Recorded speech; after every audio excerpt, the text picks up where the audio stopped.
Welcome to the webinar.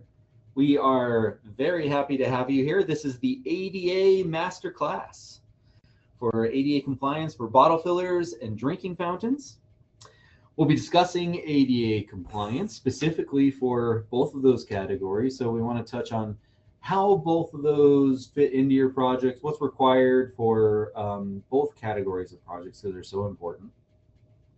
I want to start everything by saying thank you very much for being here, for attending the webinar, and for continuing your education in these types of spaces. Keep in mind as I move through the presentation that the requirements that I'm about to cover with you apply to many types of equipment. Okay, not just drinking fountains, but even on the flip side of our business, what we do here at Haas, emergency equipment, also in many scenarios has to meet ADA compliance. So these are very useful outside of just drinking fountains, but that is our focus today, is drinking fountain and bottle filler compliance. We think here at Haas, we are uniquely situated to give this insight and pass this on this topic. And I'll share exactly why we think that here in a moment. But also consider that all of you have your own state and local laws that must be adhered to as well.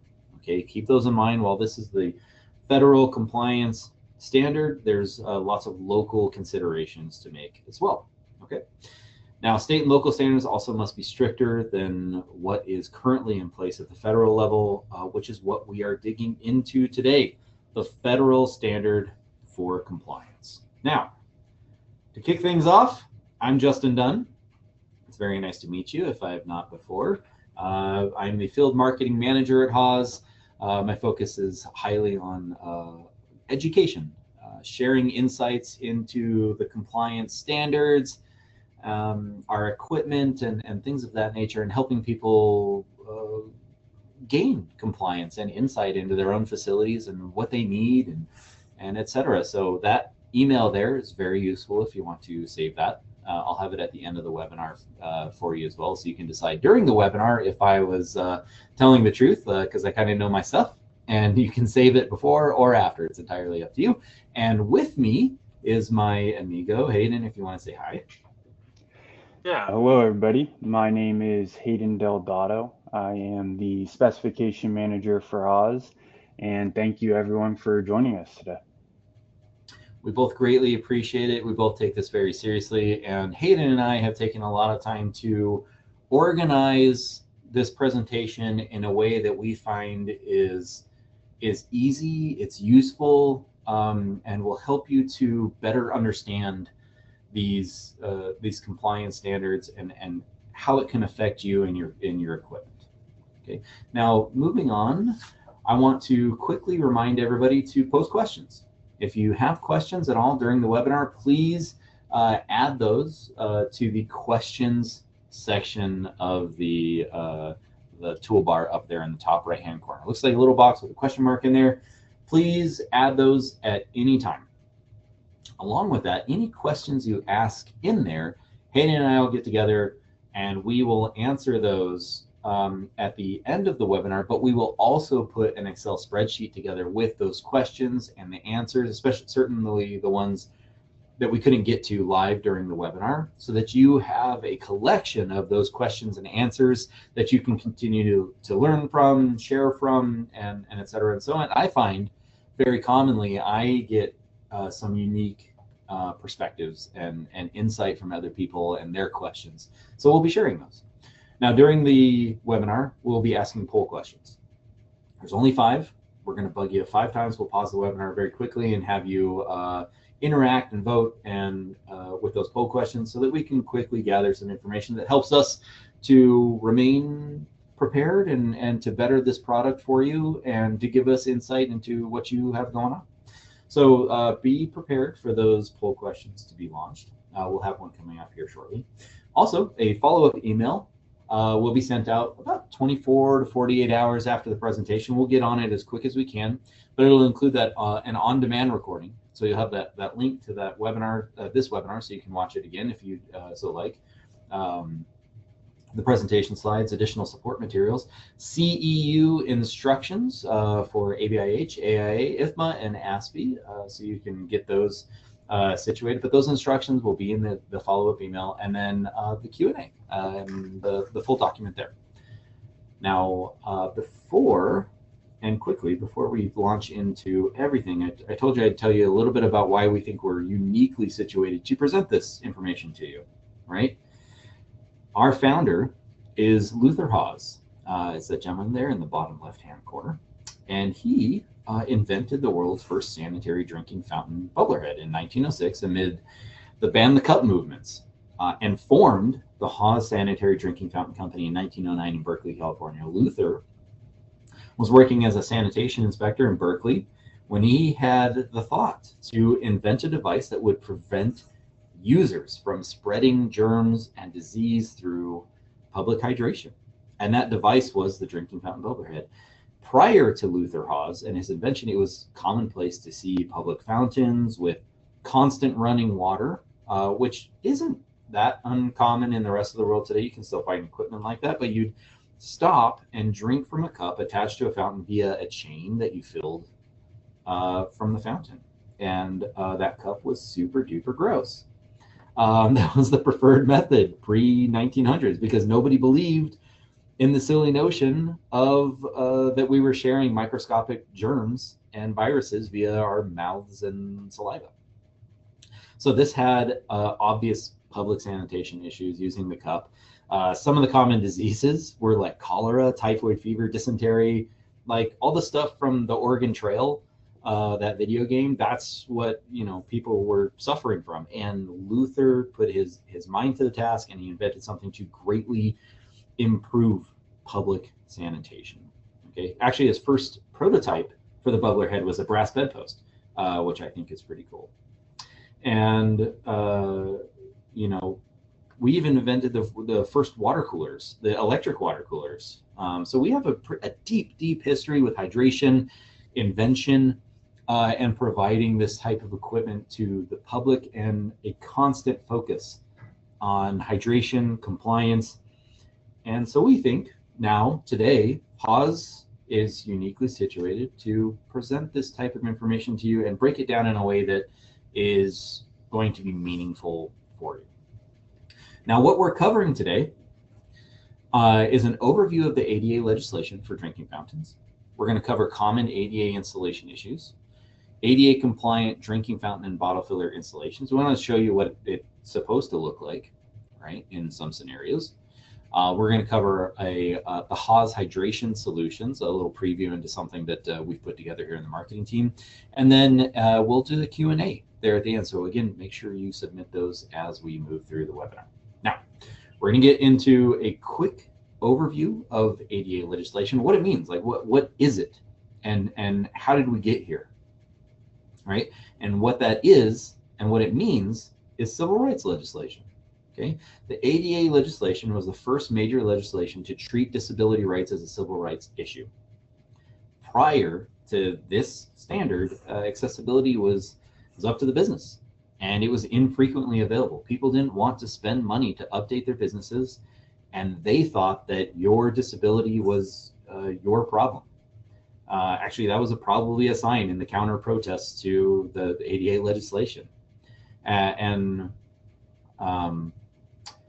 There were no teeth in any form or requirements to provide access to buildings and grounds for an entire class of people that were being very heavily neglected. But thanks to people like Justin Dart, former head of Dart Industries, a company responsible for such brands as like Duracell, Tupperware, etc., he was actually one of the biggest advocates for the movement and is often referred to as the grandfather of the ADA, as he himself was disabled and had contracted polio when he was a young man, alongside fellow advocates like Mr. George H.W. Bush, who was the sitting president that signed the Americans with Disabilities Act into law on July 26, 1990. The act granted reasonable accommodations to people with disabilities and prohibited discrimination based on those disabilities. Again, there were protests, there were counter-protests. They had demonstrations like the Capitol Crawl. That's that photo that you see there in the bottom right-hand corner, where demonstrators abandoned their wheelchairs and walking devices. They crawled up the steps of the Capitol and they asked to meet with the Speaker of the House to discuss the proposed life-changing act. That's Jennifer Keelan Chaffins there in the photo, 8 years old. Had cerebral palsy. She's alive to this day and speaks and advocates for the movement and what she went through, which I think is pretty cool. And then here you can see fresh ink needed to seal the deal. This is Mr. H.W. signing the bill into law alongside Evan Kemp, who was the chairman of the Equal Employment Opportunity Commission, and Justin Dart, who was the chairman of the President's Committee for the Employment of People with Disabilities. So Bush even he added a nice note there on the famous photo from Mr. Dart for his efforts. So with the history lesson out of the way, that will bring us to poll question number 1. Thanks, Justin. Alrighty, poll question number 1 is, what is your role when it comes to drinking fountains / hydration solutions? Please check all that apply, and if you don't have a role, please do not answer. Your choices are install, maintain, specify the product, recommend brand or model, purchase and place the order, or sell the product. Thanks so much for your participation. I always like seeing what percentage of votes that we get, so keep them coming. Let's smash it. Alrighty, everyone. Thanks for all your votes. I'll go ahead and end the poll. I was spying on that too. It looks like we got a little bit of everybody. People recommending them, throwing them on the wall, specking them. So with that in mind, that will bring us to the juicy core of our presentation. Let's get into it. So this is the Americans with Disabilities Act. It's 28 CFR Part 36, Title 3, regarding public accommodations and commercial facilities, and its requirements are enforced by none other than the Department of Justice. Title 3 is going to be our entire focus today. The following are the key sections of the standard pertaining to drinking fountains and bottle fillers and their compliance. The standard affects everything from, handrails to drinking fountains, baby changing tables, and so on. So quickly, just remember that Title II covers state and local government, and Title I has more to do with anti-discrimination of disabled employees. Thought I'd mention since I always get asked. Remember also that this is based on the ANSI A117.1 standard, which is a great source of information on bottle filler compliance beyond what the current ADA standard covers, and that standard protects persons well beyond those with an inability or with difficulty walking. Okay. Also, sensory impairment, extremes of physical size, reaching and manipulation disabilities those are just some of the other disabilities that this legislation helps to protect. And the goal of all of this collectively is universal access and design. Now, I want to kick this whole thing off by talking about section 36.403, which gives us a list of priorities when making alterations to provide accessibility in a facility. And you're going to notice that in this list, drinking fountains takes a nice high priority, even over accessible parking. The entrance route, restrooms, public telephones, fountains, as well as parking, storage, and alarms are all high priority items and basic human necessities when we navigate the world. The second we leave the door, we don't have to cross our fingers, but those things are in place. Those are necessary. And a high priority thanks to the ADA. All people everywhere need water. That is right at the tippy top of the list of things we need to survive. And we need to ensure that it is publicly accessible to everyone. Now, Chapter 1, Section 102, just lets us know that this document contains both adult and children's requirements based on average human anthropometrics, which is just a fancy word for measurements and capabilities of the human body. Children are defined as age 12 or younger in the ADA, and I'll get to their measurements and requirements a little later on in the presentation. Now, Chapter 2 explains that where there is one fountain, typically a high-side fountain, there must be 2 fountains. Local building code determines the number of drinking fountains that must be installed based on occupancy load and occupancy type based on the building. secured areas, exterior sites, etc. This simply states that there must be a high fountain and a low fountain. Okay. Now, what most people don't realize is that the low side fountain is not the only one that's designed for people with disabilities. The high side fountain is also a disabled accessible fountain designed for those with bending and stooping disabilities. Okay, that may be using a walker, cane, crutches, and may not be physically able to utilize the low side fountain because they have to stoop too low. Other than aesthetics, drinking fountains are not designed for able-bodied people. It's reasonable to assume that if you are able-bodied, that you can take a drink from whichever fountain it is that you choose. So if you are installing a single fountain in your facility or in a park, you must satisfy this requirement and install a second fountain. They don't even need to be next to each other. Okay, they typically are, but they can be separated or on either end of a hallway, but they both must be present and easily accessible. 211.3 is referred to as the 50-50 rule, and I find that's a really, really easy way to remember this section. And it simply states that that half of the units installed shall be high fountains and the other half shall be low fountains. For example, if you are installing 6 new fountains in a building, you couldn't do 4 high fountains and 2 low fountains. You must provide 3 high and 3 low. The exception to this rule is where the number of fountains yields a fraction.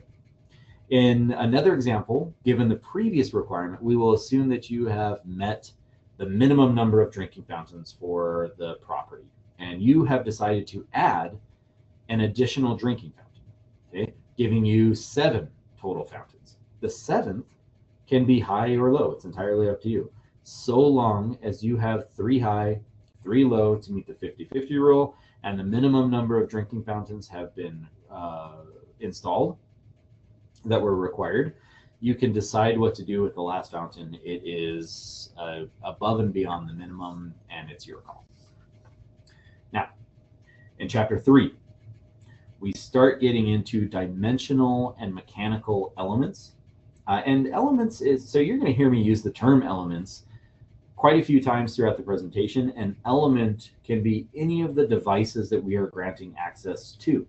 This can be drinking fountain, phone, fire extinguisher, baby changing table, switches, etc. Many of the measurements that we are about to cover apply to, again, more than just fountains, as I mentioned earlier. But element is the general term for what it is that we're granting access to.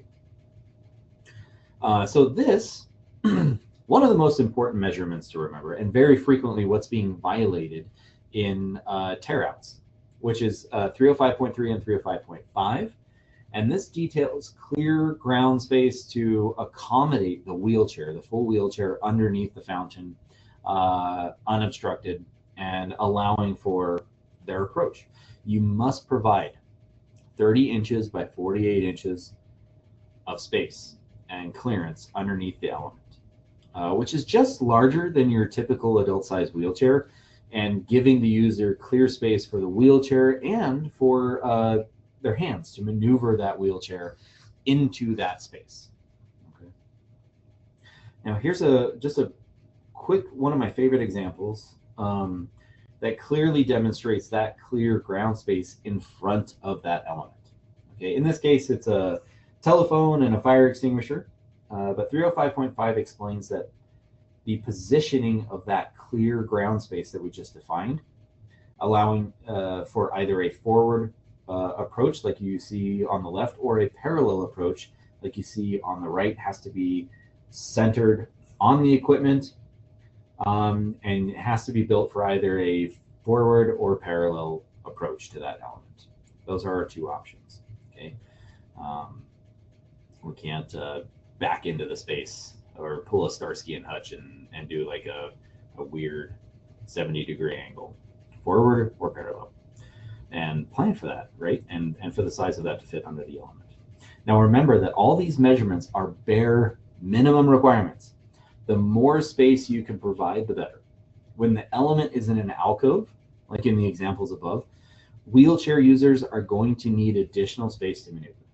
And the clear floor space changes based on both the depth of the alcove and whatever the type of approach is.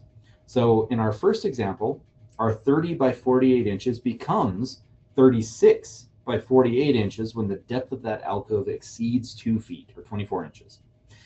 And in the second example, for a parallel approach, when the depth of the alcove exceeds 15 inches, then our clear floor space must be 30 by 60 inches. And more states and projects are utilizing and requiring the use of alcoves. And I think it just makes sense to remove the equipment entirely from the path of travel. It makes for a much cleaner design and project, and it doesn't obstruct the walkways. Now, extending up from the clear ground space, we have defined, what we have defined here is our toe and knee clearance. Okay, so try to think of this clear yellow defined area as a 3-dimensional shape. Our toe clearance is 9 inches from the ground to the bottom of the element, and our knee clearance is 27 inches from the ground up to the bottom of the element, providing both toe and knee clearance. Okay, obstructions in this yellow highlighted area are another unfortunately common compliance issue, and it's usually something silly. Sometimes it's something wild that's down there, and I can't even believe it. We have a great example later, I'll show you. Or Hayden will show you.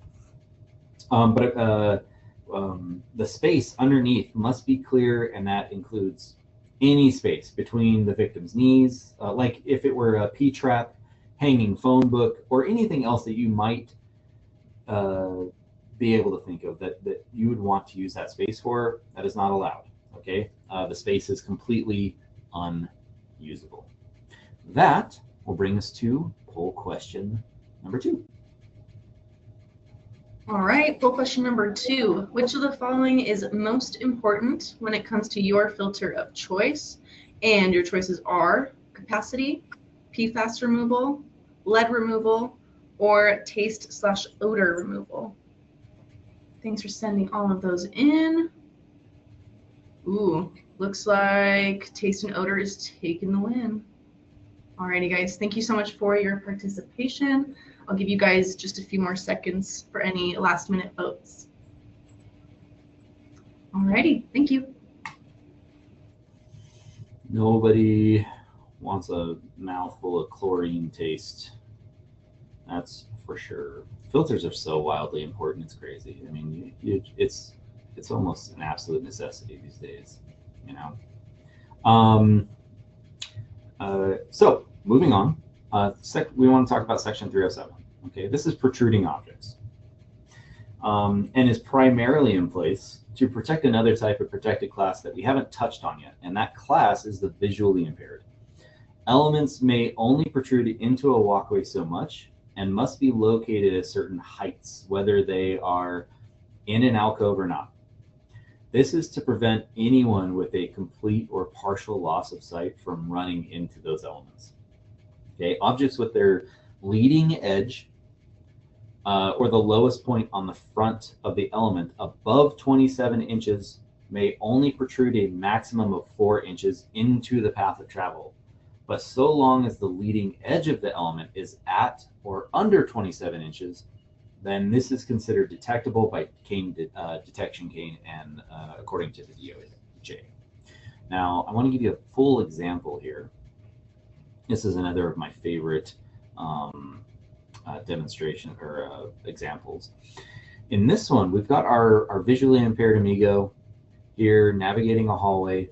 On the right side, we see an object very similar in some ways to a drinking fountain. And so,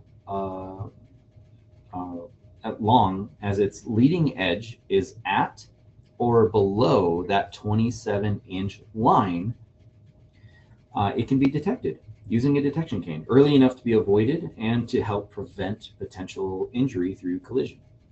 This fountain and any element, picture one in your head, so long as it's meeting the 27-inch requirement, it may protrude any amount into this space. The same rule applies to for elements that are at or above 80 inches from the floor. This is considered headroom clearance. and like the previous example, can extend any amount into that space.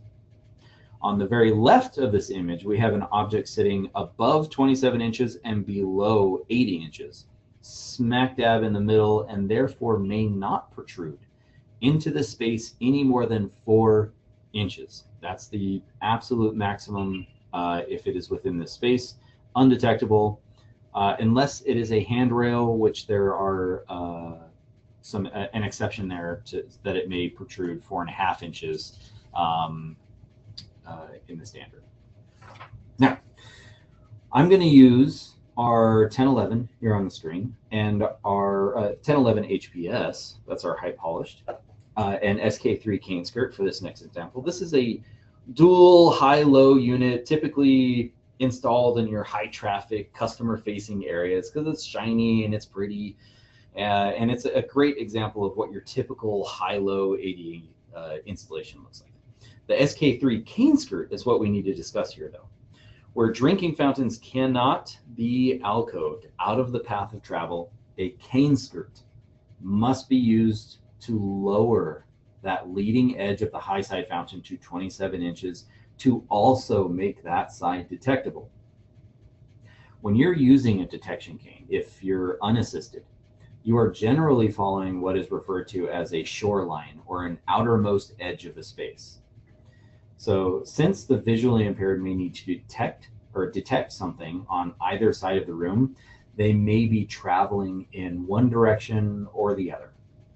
And without the cane skirt in place, there will likely be incidents where people will collide with the high side fountain and they can have a difficult time finding it and detecting it, and certainly too late before it's a problem. Okay, we don't need to do that, which is why we use the cane skirt.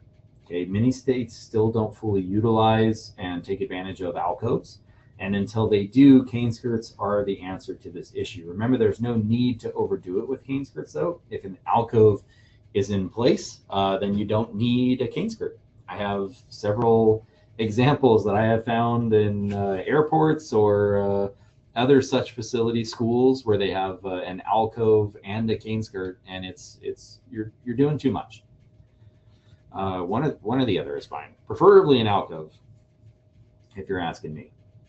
Now, Section 308 brings us to reach range minimums or requirements. Another important consideration when something like a bottle filler is installed, or when things like baby changing stations are put in place. I love that example.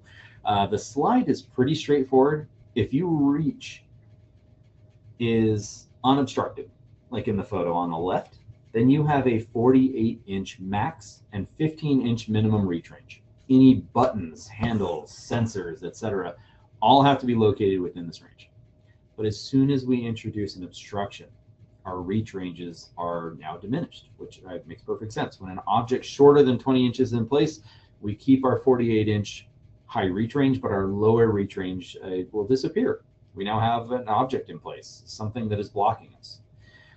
When reaching over an object that is 20 to 25 inches, our high reach range is shortened to only 44 inches, which makes sense. Generally speaking, drinking fountains are shorter than 20 inches, and when we're pushed out like that, obviously we have to reach over more depending on our height, our size, but that is what your reach ranges are going to be based on that depth. But again, drinking fountains usually less than 20 inches from the wall, and we want to make things as easy as possible for our customers.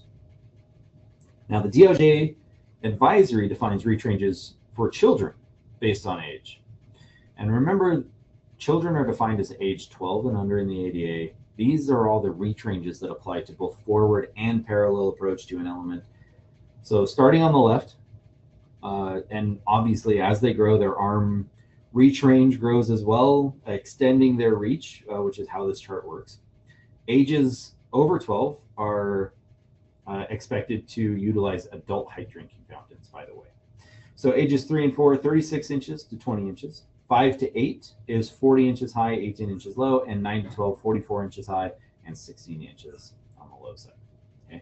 The only places you'll typically find children's fountains in use is in the school system, daycare facilities, and similar facilities where many children are supervised by fewer adults. In public, the expectation is that you have an adult present to assist children with fountains and other elements that are in place. But many facilities still decide to throw in children's height fountains, sometimes for the aesthetic. If you go to an airport, you have those like nice cascading designs where it's, you have one of each, and that looks pretty good. Now, in Chapter 6, we get into specifics regarding plumbing elements and their measurements. And first off, 602.2 covers clear floor space and the necessity, as I mentioned earlier, to have that clear floor space centered on the unit, not on the alcove. This is really important. This is for a forward approach, as a parallel approach needs to be set up a bit differently, obviously, but it still needs to be centered on that unit. So obviously our toe and knee clearance must also still be available in all examples. There's an exception included here for parallel approach to children's use units, though, allowing a parallel approach so long as the bubbler or spout is at a certain height and depth. Knee and toe clearance begins to diminish pretty quickly as we lower fountains for children's use. So the use of a parallel approach is a very important option to have, especially considering that children's wheelchairs can vary wildly in size, and sometimes they're even adult wheelchairs, right? Custom wheelchairs can be expensive and they can be pretty quickly outgrown, so a parallel approach can help to solve this issue. Good illustration here, a good example of that floor space and how it needs to be centered on the elements themselves. So as far as the fountain goes, since the clear floor space is intended for the wheelchair user, it's centered on the left low side fountain. And then for aesthetics, the whole fountain was centered in the alcove, which is common practice. Is usually, you're gauging the additional space needed for that to be centered on the accessible lower fountain, and since there's no clearly defined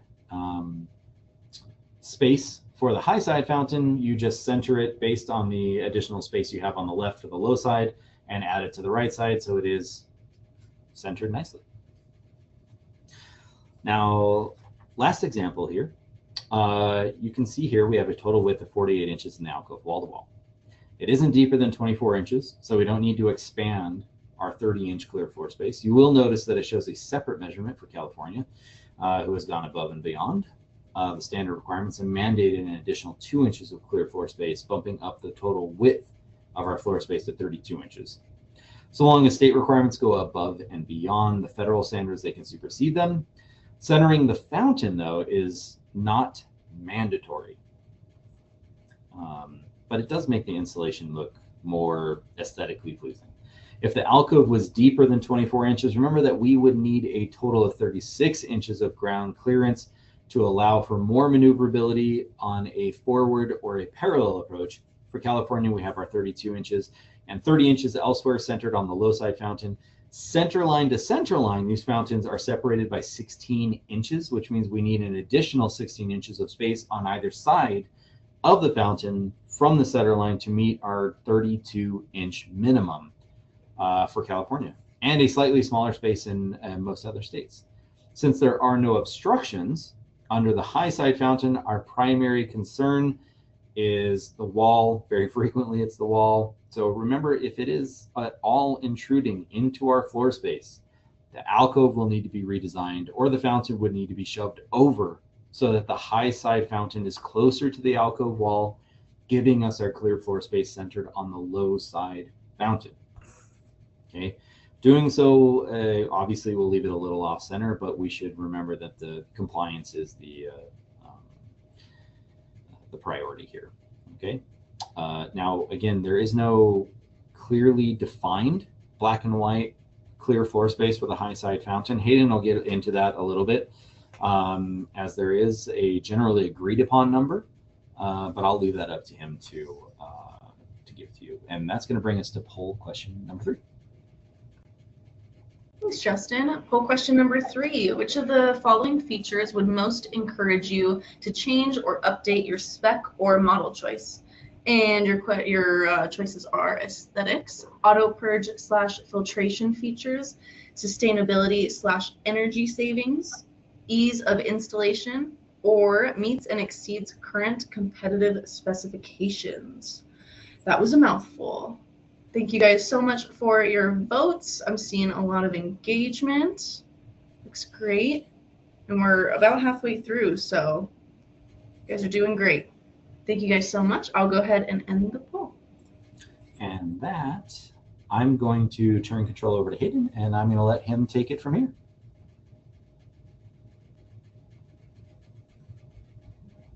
Yep. Thank you, guys. Looks like I got the control there, Justin. And here we have a excerpt from a California building code.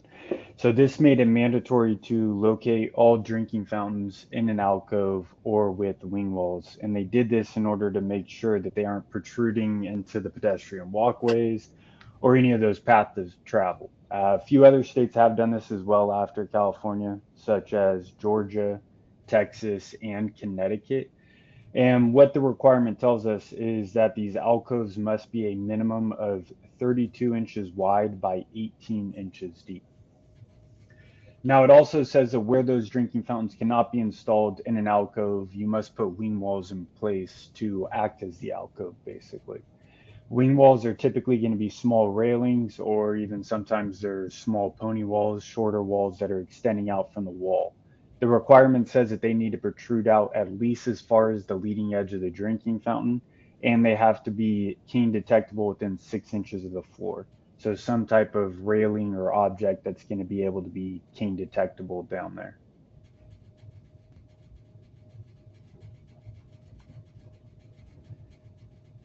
So now let's hop into some common ADA installation issues. So we're going to hop over to a little bit more of my learning style, looking at pictures of what not to do versus how to do them correctly. Starting off with the images of what you should not be doing and what you should be keeping an eye out for. So our first example here is of two high-lows in an alcove. These are actually installed in an airport. One of the units has a bottle filler on it. Now, there's two problems with this image, and both issues come from the high-low on that left-hand side. The first issue is that the low side drinking fountain is installed too close to the wall. It just doesn't have enough room for that 30 by 48 inches in knee clearance because that wall is coming into play there. So in order to fix that, what they could do is just swap the heights of these two units, putting that wheelchair accessible unit in the center of the alcove and giving it plenty of width for that clear floor space. The second issue that we run into is that the bottle filler is installed above a high side drinking fountain. We're going to talk about that requirement coming up, but what you also need to know is it's above that 48 inches for the maximum high reach range to that sensor. That sensor is all the way at the top of that bottle filler there, and it's just too high for somebody that was in a wheelchair to be able to access. So we need to drop that down to one of the low side drinking fountains to make this compliant.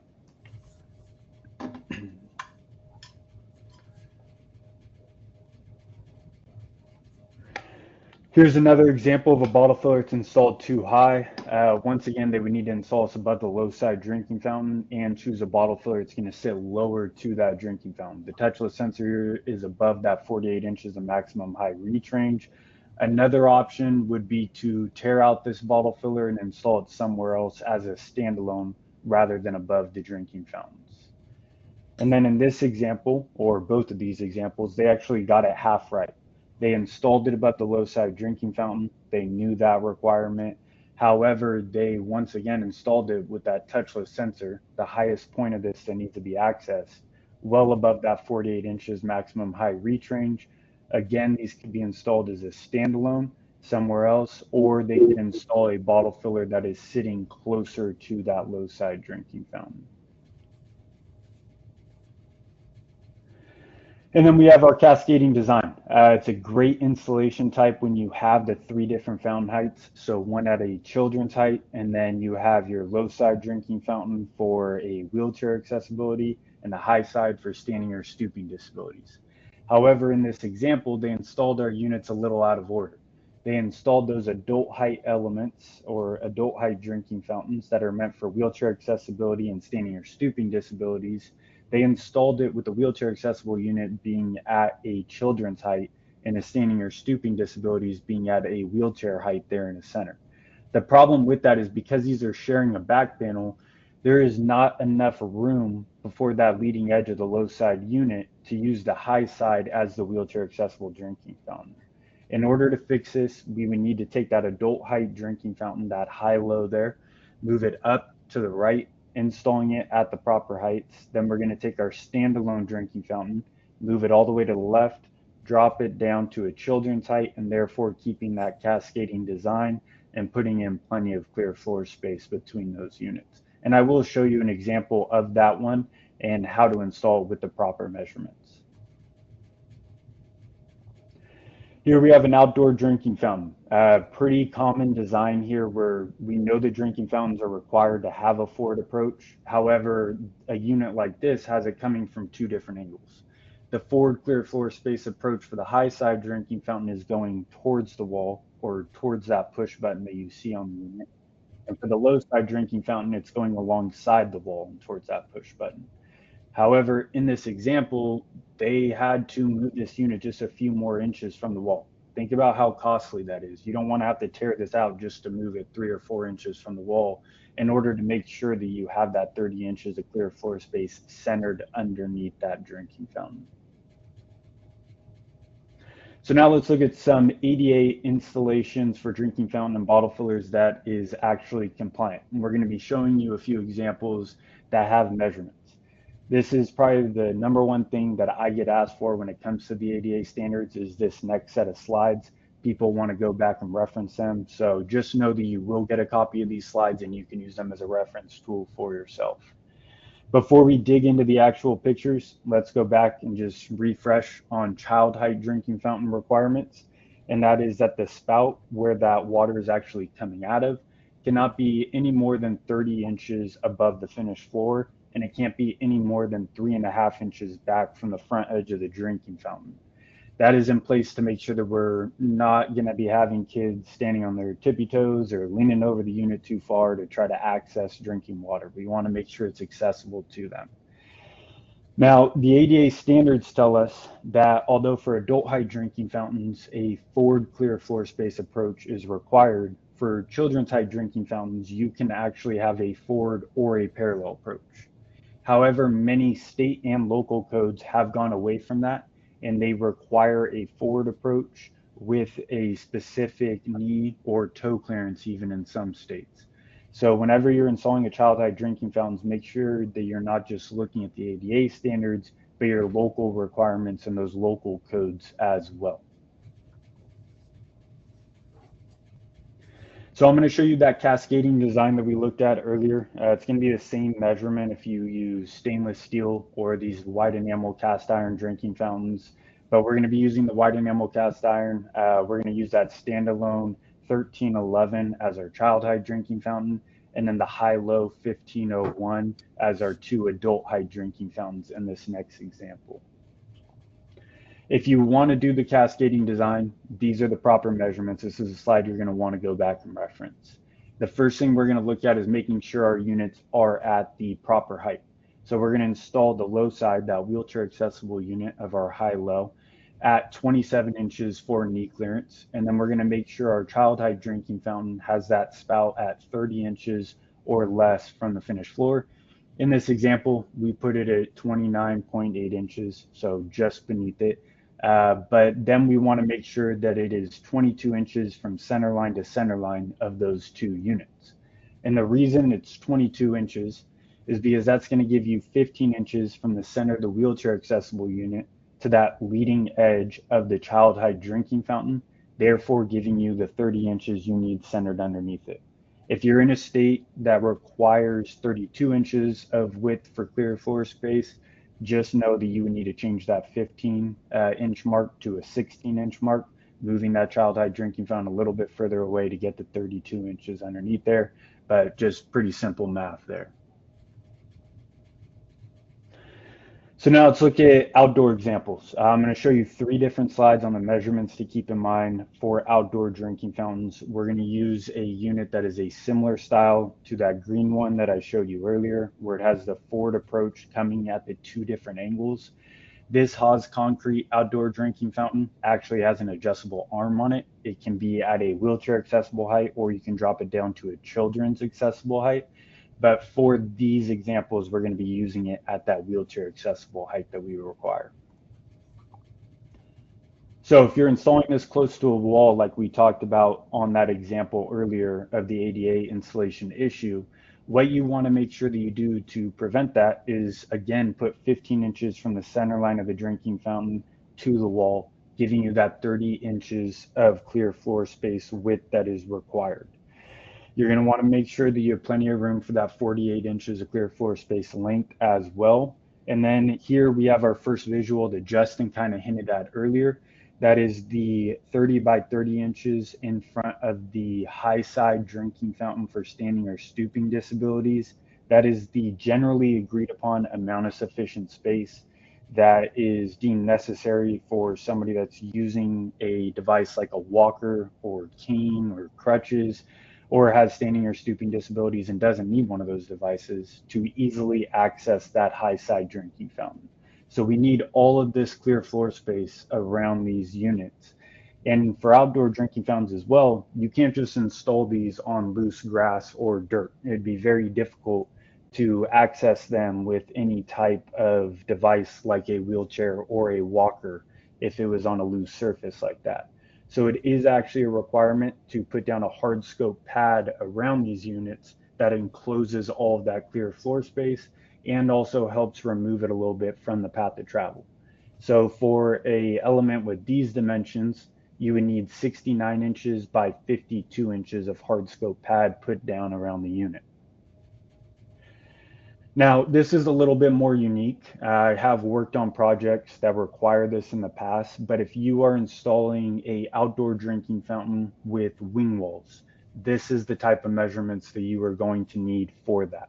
First thing you want to make sure is that your wing walls are wide enough to where they are not cutting into the clear floor space at all. So that's going to be 54 inches of width. And then you have to make sure that the wing wall is protruding out at least as far as that leading edge of the drinking fountain like we talked about. This would be the same for indoor drinking fountains too, but for a drinking fountain with these dimensions, it would be protruding out 39 inches. So here's a quick lineup of some of the Haas outdoor drinking fountain models, just the different ways, different styles of units that we have to meet different types of the ADA, or to meet the ADA standards, but just in different styles.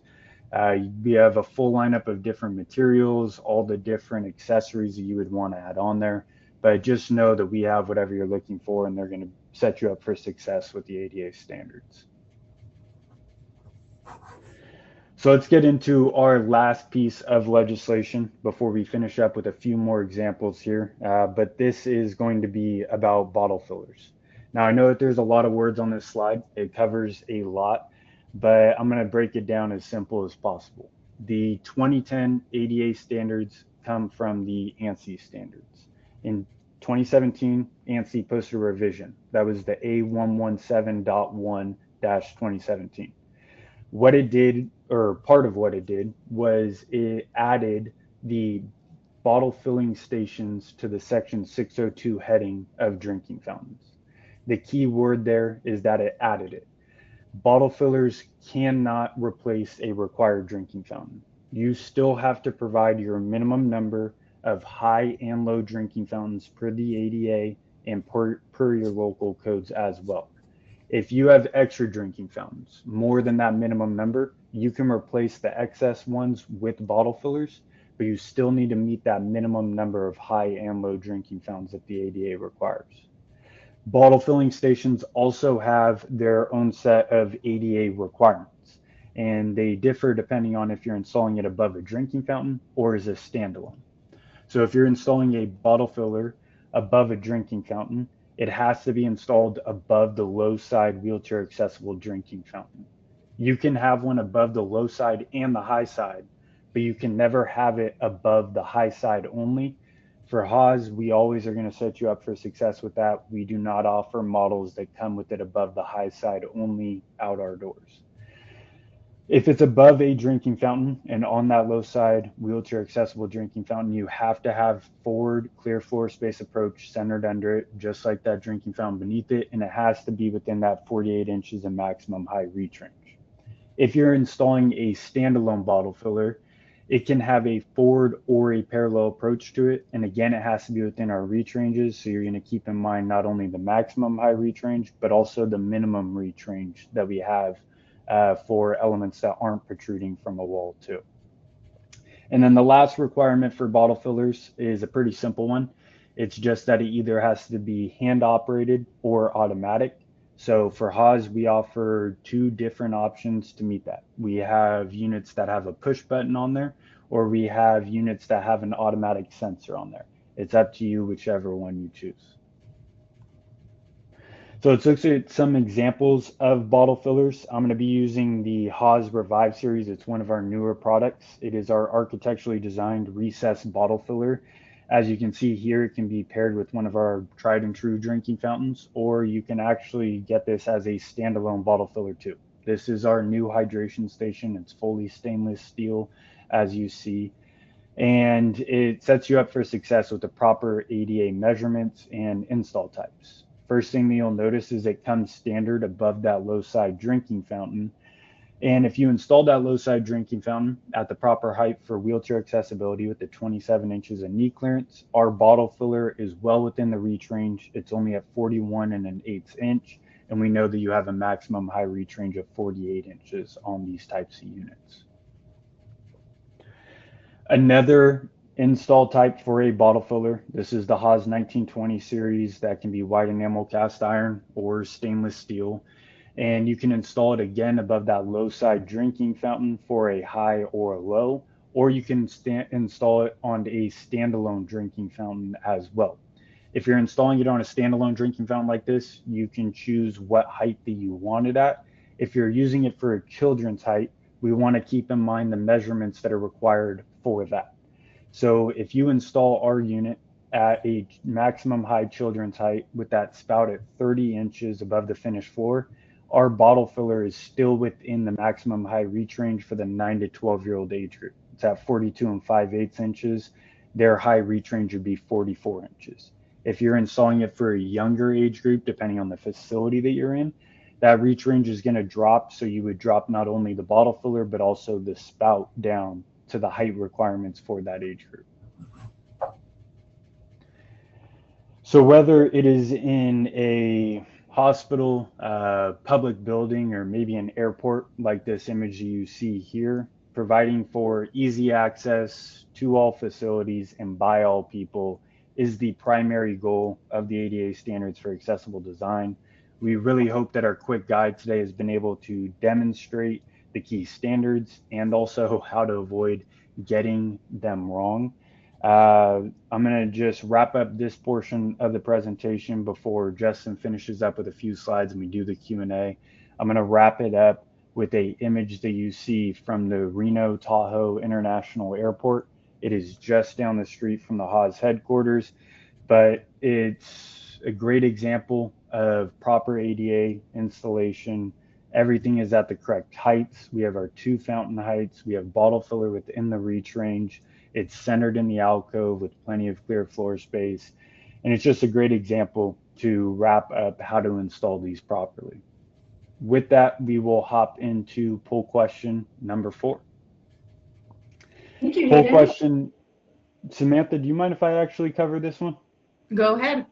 All right, so poll question number 4 is, would you like a Haas team member to review and update your Haas specifications with the most up-to-date information?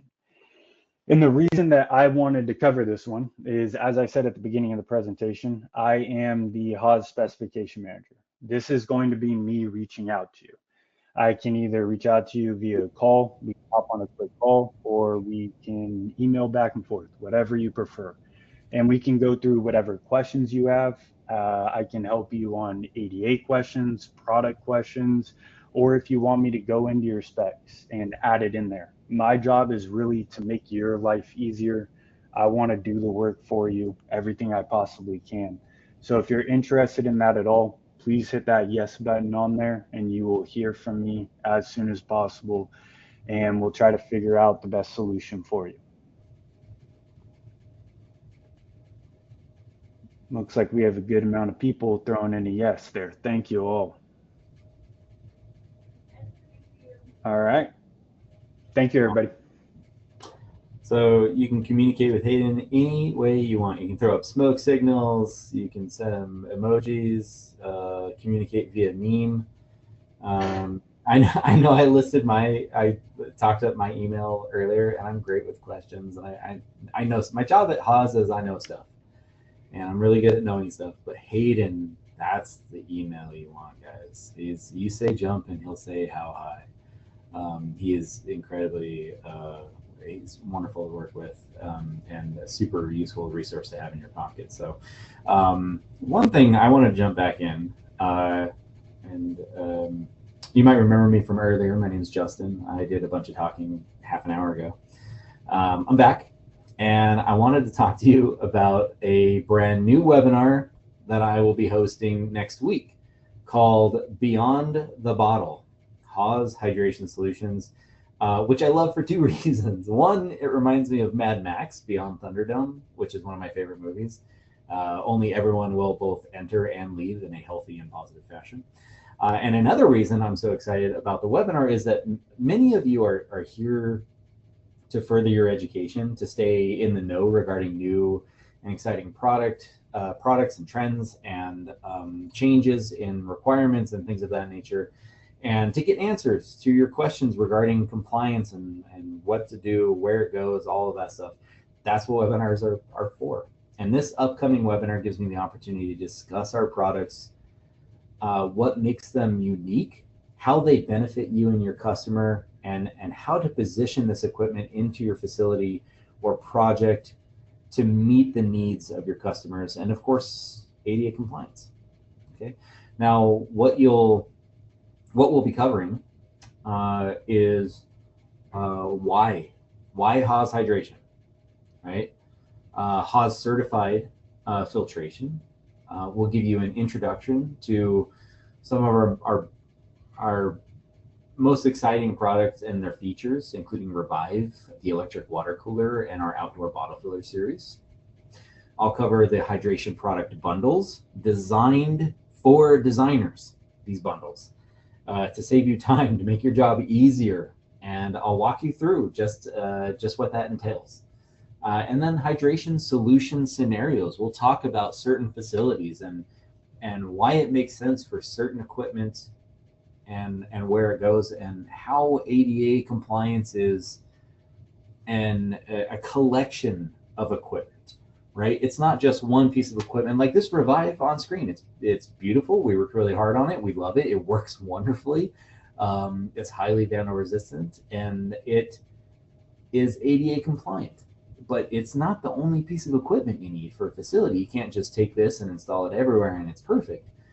You need a collection of products that make sense, that work well together, that collectively make ADA compliance. And we'll chat about that.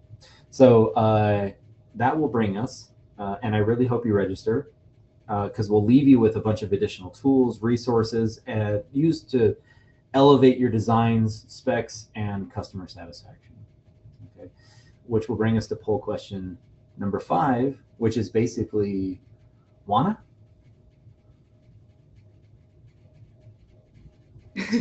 Thank you, Justin. Last question is, would you be interested in attending a follow-up webinar on Haas Hydration Solutions? Your choices are yes or no. And then I also dropped the link into the chat if you guys would like to go ahead and register for that. Your options are yes or yes. Yeah. Alrighty, everyone. Thank you guys so much for all the participation on the polls. And I will go ahead and wrap this up right now. Wonderful. So I want to briefly remind everybody that there will be that follow-up email. We like to arm you with as much as we can. So that follow-up email will be incredibly useful, I promise. You'll want to look at it. There will be the on-demand recording for future reference, presentation slides, additional support materials, the CEU instructions, so you can get that hour credit through ABIH, AIA, IFMA, and of course ASPE. We'll have the Q&A document in there as well, and then an additional link. So if you change your mind later and you want to come hang out with me and you've enjoyed the sultry sounds of Justin Dunn, I will be talking about our products and what they do and why they do it in Beyond the Bottle. So the invite link will be in there as well. Now I'm going to do a soft close. Okay, we're going to get to the questions and answers, but I want to leave you with a couple thoughts. One, Hayden's email and my email, super useful, but ultimately Haas customer service is beyond comparison. We have been incredibly lucky. We're very picky about who we let in our doors. They have to have a great personality, but they have to be passionate about what they do, and we have those people, and that's our customer service team and our technical support team. Their information, their phone numbers, and their emails are there on the screen. Whatever your preference is, I would highly suggest snipping the screen, saving this information will be provided after, of course, as well. But these are incredibly useful, and you'll find people that are very excited to help you on the other side of these lines. Okay. Also, speaking of resources, there is nothing more useful than www.haasco.com. We have worked, so I'm on the marketing team, Hayden formerly on the marketing team, Inspirit on the marketing team. We work really, really hard over here on that website, and we want to provide something that meets everybody's needs. So if you're just if you have a facility and you're looking for equipment and answers, the website's for you. If you're in the design community, you're an engineer, an architect, and you need ideas, inspiration, product, specs, whatever that is, we built this for you. It is incredibly useful. It's easy to use, and there are so many tools. So please visit haasco.com. And there's also a live chat feature there as well. You can open that and chat with our team. If you're not an email or a call person, you can leave that chat, and they'll get back to you as quick as they can. With that, I want to get into the questions that you've submitted so far. Samantha is going to play Proctor in the back and give us those questions, and Hayden and I will start answering, and then I'll throw that contact us slide back up at the end so that you can gather that information once again. So Samantha, what do we have that has been submitted so far? Alrighty, the first question comes from Kristen. Thank you for your submission. Are there any times when the drinking fountain doesn't need to be compliant? Thanks, Kristen. Yeah, absolutely. Not everything needs to be compliant. There are places in some facilities where access has not been granted, or where wheelchair accessibility is unreasonable, right? So do I need a drinking fountain or a bottle filler on the production floor of my smelting floor? Considering how hot it is, probably, yeah. But does it need to be ADA compliant? Probably not. Is the extra effort to make it accessible always worth it? Definitely. Or how about I have a public park and I've met the minimum number of drinking fountains required. Can I make that one over by the teeter-totter look like a hippo? Yeah. You've run into parks and they have like lions with their mouth open and it's a drinking fountain. Or, have you ever been to Disneyland? You think those fake crates next to the Indiana Jones ride with a Haas drinking fountain in it is compliant? Nope. But it's beyond their minimum ADA efforts, and you just need to ask yourself some questions, right? Have I met the minimum number of drinking fountains for my facility, and are they located in accessible locations? That minimum number must have one high and one low. Anything beyond that number, based on the occupancy type and occupancy load for your facility. Generally speaking, though, with that in mind, local amendments can raise that minimum number. Okay, and if your facility's occupancy is fewer than 15 people, you are not required to have fountains, and which is another number that can be raised based on local amendments. So be wary of that. And when I say occupancy type or facility type, I mean the purpose of the facility that we're talking about. Is it a business office, education, or maybe institutional? That's usually about 1 per every 100 occupants. Or maybe it's a factory, like a manufacturing factory, right? then you're usually looking at about one for every 400 occupants. Okay, so check the codes, check IPC, International Plumbing Code, local amendments, and those codes. Also consider making them all compliant, right? If they're all compliant, there's never an issue. But no, not all drinking fountains and bottle fillers have to be compliant.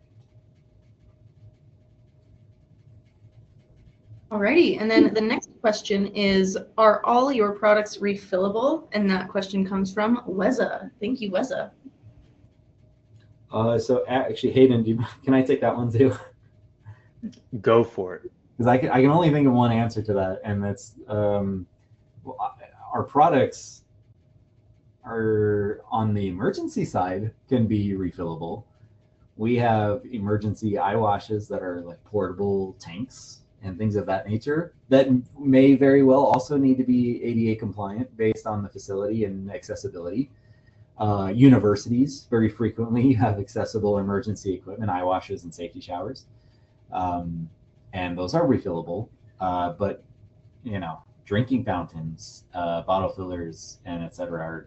We do not offer equipment that is refillable on that site. It's usually it's plumbed. It is you never have to mess with it, and typically has a needs to be run or includes auto purge nowadays, so that it's automatically moving water through it, and there's no need to refill it or anything of that nature. So, thank you for your question. Yeah, just to add on to that, to be clear, we do not have your standalone water coolers that are just refilled with a jug of water. These are all going to be plumbed units. Mm-hmm.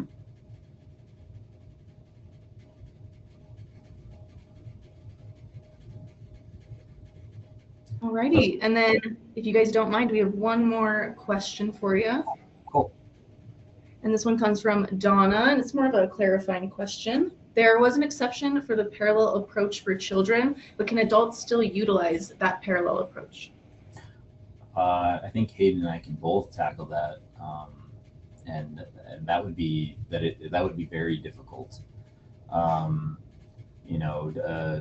A children's height fountain is typically very low. That parallel approach typically, and with it being at child height, typically diminishes the toe and knee clearance so much that a parallel approach is necessary. It's mandatory because we can't do a forward approach. Now, as Hayden mentioned, and I'm sure he'll bring back up, which would be really good, there are exceptions to that. But a parallel approach as an adult would be very difficult at a children's height fountain that would be installed that low. Hayden, what do you think?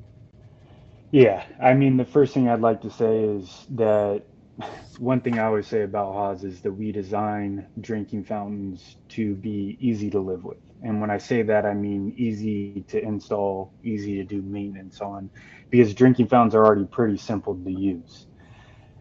With that being said, if you try to use one with a parallel approach where the water is shooting at you rather than you kind of going down to the water as it shoots across, that's going to be a little bit more difficult to use. And it's a big reason why the forward approach is required for easy accessibility to these units. For child height drinking fountains, that parallel approach is just offered as an option per the ADA standards, but again, not for many local and state codes. But the reason the ADA offers it is just because, like Justin said, these units are going to get dropped down. It's going to cut into toe and knee clearance depending on what height you're installing it for different age groups of children. And that could make it to where a parallel approach becomes the best option for a child height drinking fountain. Wonderful. And Sam, is that's it that we have for questions? We actually have one more from Joe, and Joe asks, what about the demand for bottle fillers? Do I need a fountain if I have bottle fillers already? Yes. Yeah, I'll go ahead and take that. You Yeah. still need drinking fountains. As I said, bottle fillers are an extra add-on. I know that some local codes require or request bottle fillers, and they're on just about every project nowadays. But the ADA still requires that you have your minimum number of high and low drinking fountains. So your local codes are going to tell you how many drinking fountains you need, and the ADA tells you wherever you're installing that one drinking fountain, you actually need to have two, a high and a low, and you have to meet those minimum requirements. Yeah, the fact of the matter is not everybody will have a bottle or a cup to access that bottle filler on a regular basis. We're all exploring the world. We're all just here doing our best and winging it. And sometimes you don't have a cup, and so the drinking fountain's universal. You push a button and water comes out and you can take a drink. And so it's absolutely mandatory to have those drinking fountains in place. But the bottle fillers, you can add as many as you want. Just keep them within compliance, but you can't replace the drinking fountains with them. That was a great question. And thank you very much for that. Sam, any others pop in, or are we all set? We're all set. Okay. Thank you, everybody. We love getting the questions at the end of the webinar. And I'll leave you with this. Our contact us. That's it for the webinar. Thank you, everybody, for attending, for being here. Everyone here at Haas, and especially Hayden and I and Samantha, are very appreciative of your support and your attendance. The follow-up email will be sent out soon with answers to the questions that were submitted in the chat, so you can save those. Additional compliance tools, very important CEU credit instructions, I can't say that enough, and the invite to the Beyond the Bottle 30-minute webinar. Please utilize the contact information on the page. Visit www.haasco.com. I can't stress how useful that is to you. And lastly, thank you again. I hope you've enjoyed this webinar. Please take what you've learned today, go forth into the world, share this information, and remember to be champions for compliance and universal access. Thank you from the Haas team, and enjoy the rest of your week. Thank you, everybody.